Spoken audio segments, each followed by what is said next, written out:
Bonsoir à tous, donc dans cette dernière vidéo de la série de Rosh Chodesh, j'aimerais qu'on voit ensemble les halachot, les règles principales de la Birkat Halvana. On avait vu dans notre dernière vidéo la symbolique de la Birkat Halvana, c'est une louange pour le cycle de la lune qui se régénère malgré une disparition qui semble complète et qui est comparable à l'histoire du peuple d'Israël qui a pu revivre malgré les situations les plus désespérées, comme par exemple l'exil babylonien, l'exil égyptien, l'exil perse, où il était menacé par le décret de Haman, l'exil grec, pendant lequel le peuple juif a subi les décrets des Séleucides, qui auraient pu, Dieu préserve, anéantir la culture du peuple d'Israël. Et malgré tout, le peuple d'Israël s'est relevé, s'est renouvelé et a pu revivre à la manière de cette lune, donc qui se renouvelle chaque mois. Donc, cette Birkat Alvana, dans sa première partie, effectivement, elle fait référence aux astres et à leur cycle. Asher Bema Amaro Barar Shechakim, on bénit Hachem, le Créateur, qui, par sa parole, a créé les cieux, au Vro Harpiv, et par le souffle de sa bouche, Kol Tsevaam, toutes ses armées, donc les, astres qu'on peut observer dans le ciel de la nuit. Et on dit que ce renouvellement de la lune que l'on observe, de cet astre de la nuit que l'on observe, lui est Ateret Tiferet le Amoussebaten. C'est un couronnement, une couronne de gloire pour les Amoussebaten. Qui sont les Amoussebaten? Ceux qui sont chargés, Amous ça veut dire chargé, Amoussebaten qui sont chargés depuis le ventre. Qui est chargé depuis le ventre? Les Amoussebaten font référence au peuple d'Israël qui, depuis le ventre, depuis leur naissance, depuis leur conception, ils sont déjà chargés d'une mission, une mission qui n'est pas toujours évidente à assumer, qui est celle de porter l'héritage spirituel de l'humanité. Donc, eh bien, de la même manière que eux aussi ont subi des menaces dans leur existence, eux aussi ont subi des exils et des décrets extrêmement graves, eux aussi, malgré cela, se réparent, se renouvellent, ils réparent au fur et à mesure les fautes qui ont pu amener à ces exils-là et vont vers le renouvellement et espèrent sortir un jour de l'exil. Donc voilà le texte en substance de la bracha qui se conclut par Baruch Atah Hashem, béni sois-tu Hashem, Mechadesh Rodashim, qui renouvelle les mois. Et du fait que le renouvellement de la lune rappelle aussi la royauté de David, en particulier, et toute sa dynastie en général, alors on cite le passouk David Melech Israël, Chai Vekayam, David roi d'Israël, et Chai Vekayam. Ce n'est pas un passouk, en tout cas c'est une phrase qui vient du Kiddush Levana, de la Birkat Halvana, où justement on fait référence à la royauté de David, qui elle aussi va se renouveler pour symboliser pleinement la libération du clan Israël, Bimhera Be'aminu, rapidement de nos jours. Alors du fait de l'importance de ce qui est exprimé par la Birkat Halvana, les sages l'ont comparé à l'accueil de la Shekhinah, à l'accueil de la présence divine. Et donc, c'est ce que dit Rabbi Ishmael, et qui est rapporté aussi dans ce qu'on appelle le Seder Kiddush Levana, dans la Birkat Halvana, dans les passages qui sont récités à ce moment-là, avant et après la bracha. Il m'allait Amar Tane Rabbi Ishmael, Tana Debe Rabbi Ishmael. On a enseigné dans la maison de Rabbi Ishmael que si les Bnei Israël, il mal Elozachou ben Israël, et là les Agbil, Pene Avihem Sheba Shamayim Pa'am HaChodesh, recevoir la face de leur Père qui est au ciel, ça veut dire recevoir la présence divine, ne serait-ce qu'une fois par mois, Pa'am Achat B'Chodesh, Dayam, ça aurait été suffisant, dans le sens, non pas que c'est suffisant, mais ça veut dire que ça aurait été déjà grandiose, ça aurait été déjà énorme. Alors Abaye conclut, car c'est pourquoi Nimrinu Mehomed, il devrait la dire, cette Birkat Alevana, cette bénédiction de la lune, il devrait la dire debout. Donc, c'est une halakha de réciter la Birkat Alevana debout. Si maintenant quelqu'un, pour des raisons de santé, ne peut pas réciter debout la Birkat Alevana, alors il peut la réciter assis, et ne devrait pas se dire ah, je ne peux pas me lever, alors je ne vais pas la réciter. Il ne devrait pas perdre la bracha pour autant. Nimrinu Mehomed, c'est évidemment dans la mesure du possible.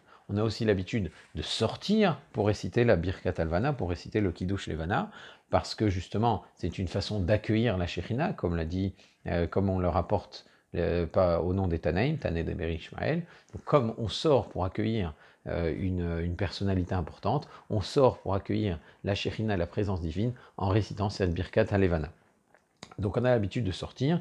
Si maintenant on est malade, qu'on craint de se refroidir en sortant dans la rue, ou bien qu'on n'a pas aperçu la lune et qu'on ne l'aperçoit que très tard dans la nuit, à un moment où c'est pas tellement recommandable de se retrouver dans la rue, eh bien on pourrait réciter, en cas de besoin, donc la Birkat Halevana de chez soi, même sous un toit et en voyant la lune par la fenêtre. D'ailleurs, si on a un balcon et qu'on peut sortir sur ce balcon, c'est déjà une sorte de sortie, une forme de sortie.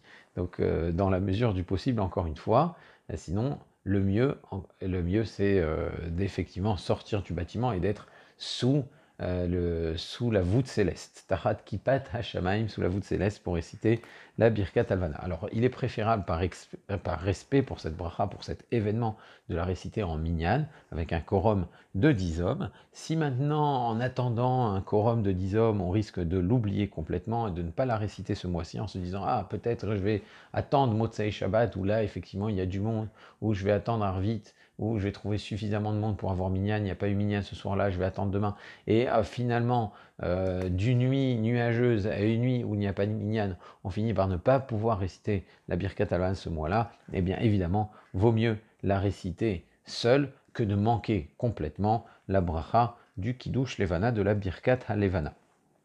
Du fait que cette Birkat Halevana, c'est quand même un événement important, un événement même festif, et qui doit se réciter dans la joie, eh bien pendant tout le début du mois de Av, tant qu'on n'a pas fini le 9 Av, le jeûne du 9 Av, eh bien on ne récite pas la Birkat Halevana parce que, étant donné qu'on n'est pas en joie, on n'est pas suffisamment apaisé du jeûne de Tisha B'Av, on ne peut pas encore la réciter. Donc on a l'habitude d'attendre la fin du jeûne, Motsa et Tzom, pour pouvoir réciter la Birkat Halevana.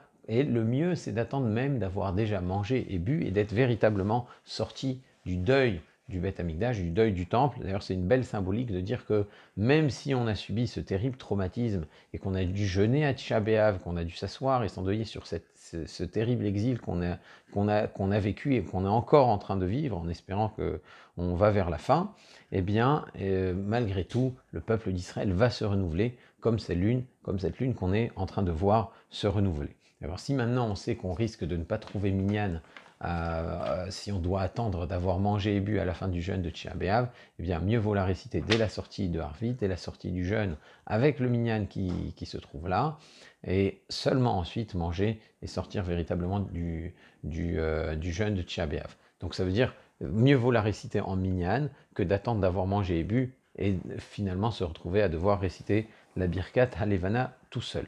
Et bien pour les mêmes raisons, on ne récite pas la Birkat Halevana au début du mois de Tishrei jusqu'à la fin de Kippour. Alors là, c'est pas parce qu'on est en deuil, au contraire, c'est un moment festif, mais on est dans la crainte du jugement, et cette crainte du jugement nous empêche d'être véritablement en joie pour pouvoir réciter la Birkat Halevana. D'ailleurs, on a rappelé dans notre série sur le jour de Rosh Hashanah, que le jour de Rosh Hashanah étant un jour de jugement, c'est la raison pour laquelle on ne récite pas le Hallel le jour de Rosh Hashanah. Et bien dans cet esprit-là, le Birkat Halevana étant une forme de Hallel, une forme de remerciement pour la pérennité et le renouvellement du peuple d'Israël, on ne peut pas le réciter dans un moment où on est en pleine crainte, crainte de ce qui va, crainte et en plein doute et en pleine inquiétude de ce qui va se décider pendant le jour de Kippour, pendant le jugement qui se termine à Kippour. Mais une fois que le jugement a été scellé, qu'on a obtenu une pleine kapara, un plein pardon le jour de Kippour, là on est soulagé et on peut enfin réciter la Birkat Halevana. C'est pour ça que c'est à la sortie de Kippour qu'on récite la bracha, la Birkat Halevana, le Kiddush Levana du mois de Tishrei. Alors le Rama, le Rav Moshe Isserles, explique qu'on ne peut réciter cette bracha que la nuit. Ça peut arriver qu'on voit la lune le jour ou qu'on la voit pendant le Ben Hashmashot, au moment du crépuscule. Est-ce qu'à ce moment-là, où on la voit déjà briller, on peut réciter la Birkat Halevana? Et le Rama tranche que non. On ne peut la réciter, cette Birkat Halevana, que quand on profite de la lumière de la lune, ce qui n'est pas le cas en journée, et qui n'est pas encore tout à fait le cas quand on est dans le crépuscule, quand on est dans ce que l'on appelle le Ben Hashmashot. Il faut attendre la nuit, la Tset HaKochavim, la sortie des étoiles, pour réciter la bracha. Alors, est-ce qu'on doit réciter la bracha? Est-ce qu'on peut réciter la bracha, la birkat alvana, quand la lune est voilée? Alors si le ciel est nuageux et qu'on ne voit même pas les contours de la lune, c'est sûr que non. Si on commence à voir les contours de la lune, selon la stricte halakha, c'est possible, c'est éventuellement possible. Maintenant, il vaut mieux qu'on profite de la lumière. Encore une fois, il faut profiter de la lumière de la lune. Quand on ne distingue que les contours, c'est difficile de dire qu'on profite véritablement de sa lumière. Donc il faut qu'il y ait un minimum d'éclairage de la lune et quand on est dans les villes, quand on est citadin, c'est pas toujours facile à déceler. Donc il vaut mieux attendre que la lune soit vraiment dégagée. Si maintenant elle est à peine voilée et qu'on voit que ça brille, selon la majorité des décisionnaires, c'est possible de réciter la Birkat Havana, la bracha de la lune à ce moment-là, mais le Chida, le Rav Chaim Yosef David Azoulay et d'autres poskim pensent que même quand il y a ce qu'on appelle un Anad Dak, un léger nuage, on ne peut pas réciter la bracha. Maintenant, la stricte halakha, c'est que même avec un léger nuage, on le peut, et si on sent que ce léger nuage, il ne va pas bouger, et que ça risque même de s'empirer, et qu'on risque carrément de manquer la Birkat Havana ce mois-ci, mieux vaut la réciter tant qu'on le peut, et parfois le mieux est l'ennemi du bien. Donc si c'est permis, et même si la lune est derrière un léger voile de nuages, mieux vaut réciter la Birkat Havana, surtout quand on se trouve dans des climats comme le climat européen, où c'est pas évident d'avoir souvent un ciel dégagé. Si maintenant on est au Moyen-Orient, en Eretz Israël, ou des endroits où la lune est souvent dégagée, alors là, on peut se permettre le luxe de faire attention à l'opinion du Chida. Alors, d'après la majorité des Rishonim, on peut réciter la Birkat Havana dès le début du mois, à partir du moment où la lune se renouvelle. Dès ce moment-là, la bracha Asher Bema'amaro Barach Hakim ou Vrouach Piv Kol Sevaam peut être récitée. En effet, c'est Kol Haroe Levana Behidusha. C'est quand on rapporte l'obligation de cette bénédiction, ce que disent les Chachamim, c'est celui qui voit la lune dans son renouvellement. Or, au début du mois, on voit la lune dans son renouvellement. Et plus on tarde, a priori, moins la mitzvah est bonne. Enfin, dans le sens où ça fait partie du hidour, de l'amélioration de la mitzvah, de la réaliser le plus tôt possible. Alors, d'après la majorité des Rishonim, donc, dès le début du mois, il faudrait la réciter. Maintenant, certains demandent d'attendre au moins 3 jours, puisque, comme on l'a dit, il faut au moins profiter un petit peu de sa lumière. Pourquoi Kol Haroe Levana Behidusha, celui qui voit la lune dans son renouvellement, il peut réciter la bracha parce qu'il commence à profiter de sa lumière. En général, les brachot se disent quand il y a un certain profit. Or là, on profite un peu plus de la lumière de la lune. Alors on peut réciter la bracha. Donc c'est ce que dit le Rav Saadia Gaon et Talmidei Rabbeinu Yona, les élèves de Rabbeinu Yona de Gérone. Gérone qui se trouve au nord-est de l'Espagne, près du golfe du Lion. Donc ces élèves rapportent qu'il faudrait attendre au moins 3 jours pour réciter la Birkat Havana. Et c'est d'ailleurs le Minhag Ashkenaz, comme on va le voir. Certains préconisent d'attendre même 7 jours, c'est rapporté par le Rama Mipano, Rav Menachem Azaria de Pano, et c'est l'opinion des sages de la Kabbalah, des Chachmei à Kabbalah, et c'est ce qui est d'ailleurs rapporté par le Shulchan Aruch, Rav Yosef Karo, là ici, tient compte de l'opinion de la Kabbalah et dit qu'il faut attendre 7 jours pour réciter la Birkat Havana, 7 jours après le Molad. Non pas la nuit du 7 du mois, mais 7 jours après le Molad, après l'heure du renouvellement de la lune. Alors ça peut parfois être un peu plus tôt, ça peut parfois être un peu plus tard. Parfois quand on est le 7e jour du mois, on n'est pas encore le 7e jour après le Molad. Donc quand on est le 8e jour après, du mois, là en général on est tranquille. Les 7 jours sont passés après le Molad. Alors pourquoi attendre ces 7 jours d'après la Kabbalah? Pourquoi ne pas le dire un peu plus tôt, dès qu'on profite un petit peu de la Lune? Eh bien, étant donné que le renouvellement de la Lune, il symbolise aussi celui de l'homme, et qu'un renouvellement doit être confirmé pour être stable. Tant que ce n'est pas confirmé, c'est quelque chose qui est en formation, alors on n'en parle pas. hein, un petit peu comme les gens qui attendent avant d'annoncer officiellement, les futures mamans qui attendent un petit peu avant d'annoncer officiellement qu'elles sont enceintes, un peu comme quelqu'un qui aurait une nouvelle promotion, il attend quand même que ce soit bien confirmé pour officialiser la chose, etc. Donc quand il y a quelque chose de nouveau, on attend que ce soit bien stable avant de le dire.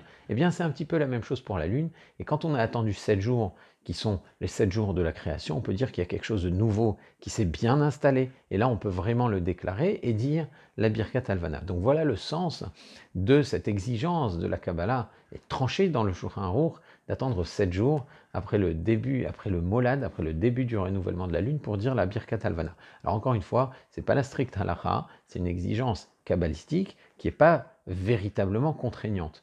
Donc en pratique, ce qu'on a l'habitude de faire, c'est de réciter la bracha de Birkat Halvana, le Motzei Shabbat qui suit le 3 du mois. Donc ça, c'est le minhag ashkenaz, et c'est aussi le minhag de certaines communautés sfarades, notamment la communauté juive marocaine.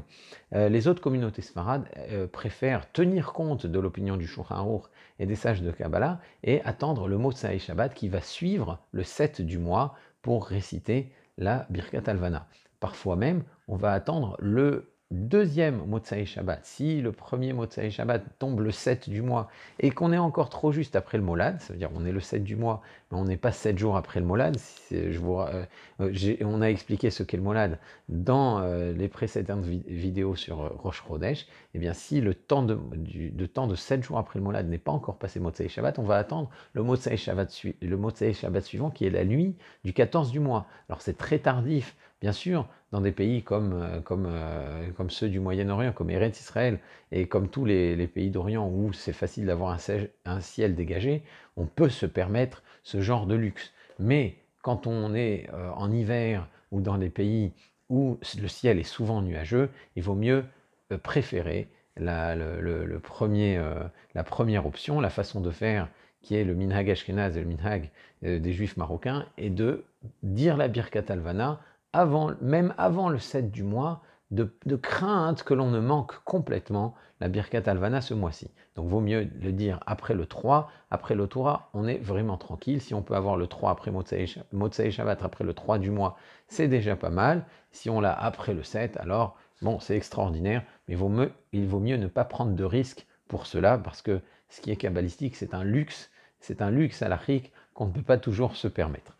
Alors, donc, il faut éviter d'attendre la nuit du 15 du mois si on ne l'a pas fait. Alors, si on ne l'a pas fait, on n'était pas à la Motzei Shabbat, on n'a pas eu le temps, etc.